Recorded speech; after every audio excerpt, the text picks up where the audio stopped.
আজকের নতুন একটা ভিডিও লয়ে আইলাম। আমি চিকেন রান্না করতেছি। প্রথমে পেঁয়াজ দিলাম, তারপরে কাঁচা লঙ্কা, রসুন, আদা মিক্সকার করে দিয়া দিলাম তেলের মধ্যে, একটু লাল করে ভাজবো। চুলার মধ্যে রান্না করতেছি আজকে। এখন চিকেনটি ডাইলা দিলাম, দিয়ে একটু লাড়াউড়া দিলাম। সবাই দেখতে থাকো। মাটির চুলার মধ্যে চিকেন রান্না অনেক টেস্টি লাগে খাইতে। সবাই দেখতে থাকো।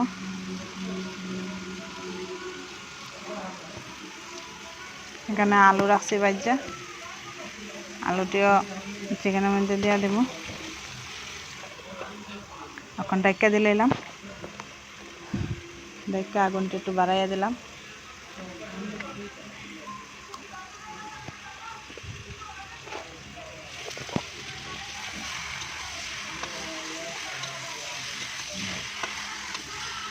আবার একটু নাড়া দিয়ে দিলাম ঢাকনাটা সরাইয়া।